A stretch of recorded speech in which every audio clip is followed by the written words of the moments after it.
الصلاة والسلام على سيد المرسلين أما بعد فأعوذ بالله من الشيطان الرجيم بسم الله الرحمن الرحيم الصلاة والسلام عليك يا رسول الله الصلاة والسلام عليك يا رسول الله الصلاة والسلام عليك يا حبيب الله الصلاة والسلام عليك يا حبيب الله الصلاة والسلام عليك يا نبي الله الصلاة والسلام عليك يا نبي الله وعلى آلك وأصحابك يا نور الله وعلى آلك وصحبه نويت سنة الاعتكاف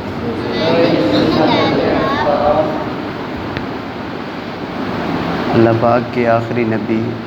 صلی اللہ تعالیٰ علیہ وآلہ وسلم کا فرمان ہے،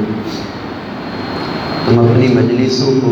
میری ذات پر درود پاک پڑھ کر شروع کرو کہ تمہارا مجھ پر درود پاک پڑھنا تم اپنی مجلسوں کو میری ذات پر درود پاک پڑھ کر آراستہ کرو کہ بے شک تمہارا مجھ پر درود پاک پڑھنا قیامت کے دن تمہارے لیے نور ہوگا۔ صلو علی الحبیب وعلی آلہ وصحبہ وبارک وسلم۔ میرے محترم اور پیارے اسلامی بھائی،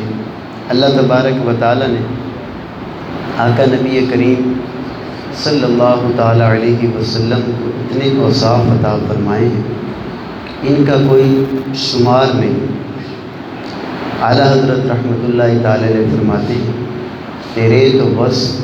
عیب تناہی سے ہیں بری، حیران میرے شاہ میں کیا کیا کہوں تجھے۔ اتنے اوصاف ہیں، بہت سارے کمالات ہیں، کس کس وصف کے بارے میں بندے کی مجال ہی کیا ہے کہ وہ کیا بیان کرے۔ آپ فرماتے ہیں نا کہ لیکن رضا نے ختم سخن اس پہ کر دیا، خالق کا بندہ خلق کا آقا کہوں تجھے۔ آج جس موضوع کے متعلق ہم سننے کی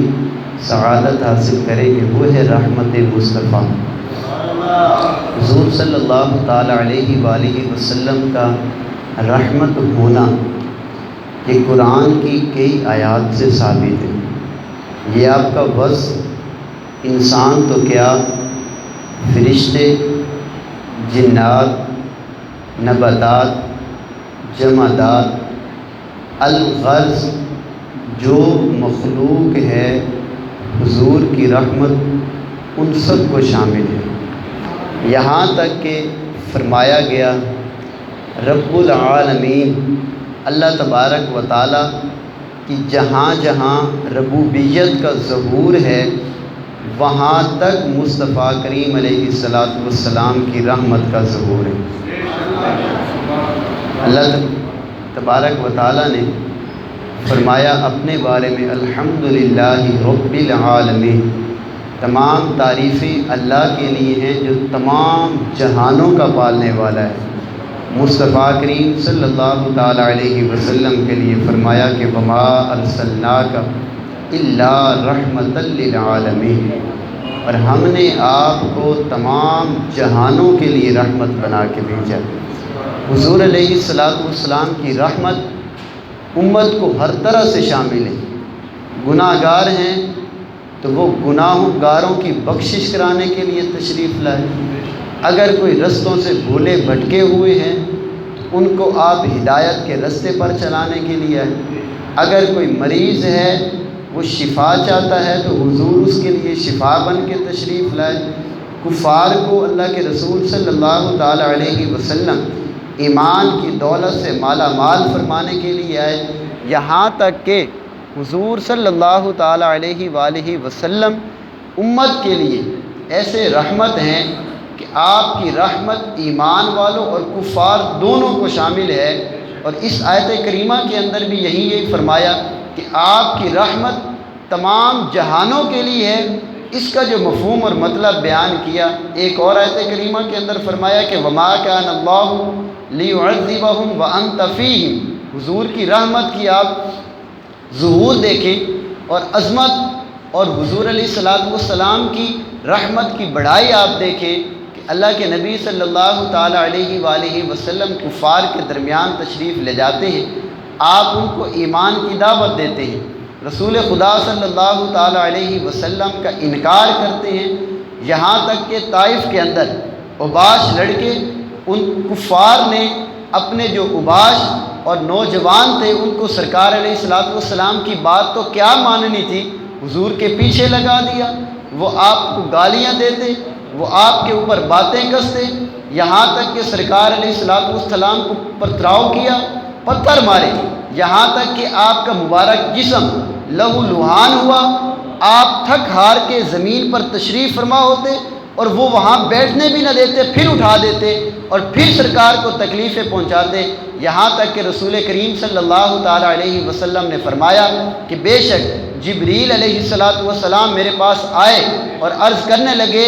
یا رسول اللہ صلی اللہ تعالیٰ علیہ وسلم، اللہ تبارک و تعالیٰ نے آپ کے پاس مجھے بھیجا ہے اور خالق کائنات کو آپ کے حال کی خبر ہے اور یہ بات کا علم ہے کہ جو آپ کی قوم نے آپ کو جواب دیا، آپ نے ان کو توحید کی طرف بلایا، آپ نے اللہ کی وحدانیت کی طرف بلایا، جو انہوں نے جواب دیا اللہ نے وہ بھی سنا،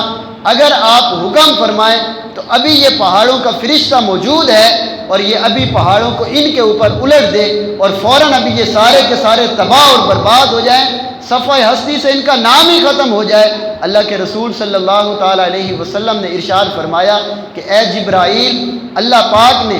انما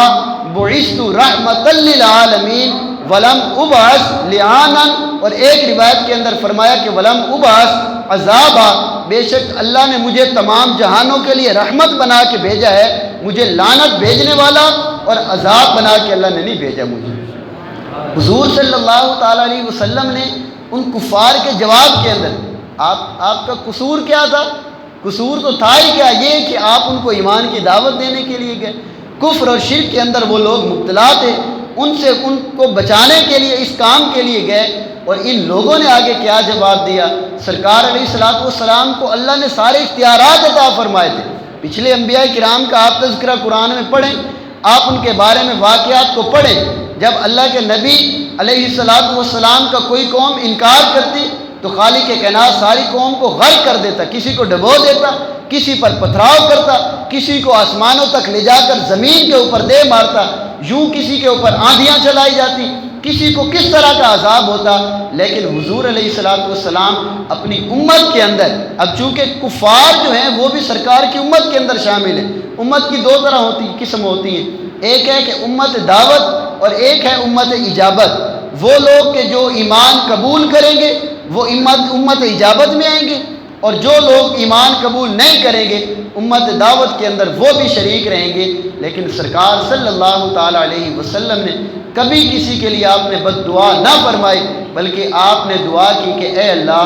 ان میں سے، ان کی قوم میں سے، ان کی اولاد میں سے ایسے لوگوں کو پیدا فرما کے جو تیرے اور تیرے حبیب صلی اللہ تعالیٰ علیہ وسلم کے ماننے والے ہوں، ایمان والے ہوں۔ اور یہ دنیا نے دیکھا کہ طائف کی ساری بستی کی بستی ایمان لا کر رسول کریم صلی اللہ تعالیٰ علیہ وآلہ وسلم کی غلام بنی، یہ حضور علیہ السلام کی رحمت ہے کہ اللہ تبارک و تعالیٰ نے فرمایا کہ وما کان اللہ لیعذبہم وانت فیہم، فرمایا کہ اے حبیب صلی اللہ تعالیٰ علیہ وسلم، اللہ تبارک و تعالیٰ کی یہ شان نہیں ہے کہ وہ ان کو عذاب دے جب تک کہ آپ ان کے درمیان تشریف فرمائیں۔ اب قیامت تک کے لیے حضور امت میں موجود ہیں، اس لیے قیامت تک کے لیے اکٹھا عذاب جس طرح پچھلی قوموں کو غرق کر دیا جاتا اور صفحہ ہستی سے مٹا دیا جاتا، اس وجہ سے سرکار علیہ السلام کی رحمت ہونے کی وجہ سے قیامت تک کے لیے اس طرح کا عذاب کسی قوم کے اوپر نہیں آئے گا، کسی پر بھی نہیں آئے گا۔ اس کی وجہ یہی ہے کہ اللہ تعالیٰ نے ارشاد فرمایا، وہ ہے نا کہ ایک مفتی احمد یار خان نعیمی رحمۃ اللہ تعالیٰ علیہ کسی جگہ پر بیان فرما رہے تھے، بعض کا میلاد شریف کا موضوع تھا، تو کسی شخص نے وہاں کھڑے ہو کر سوال کیا مفتی صاحب سے کہ آپ یہ ارشاد فرمائیں کہ کیا حضور صلی اللہ تعالیٰ علیہ وآلہ وسلم کے زمانے میں بھی میلاد منایا گیا؟ آپ نے بڑا پیارا جواب ارشاد فرمایا۔ آپ نے فرمایا کہ یہ زمانہ تیرے باپ کا ہے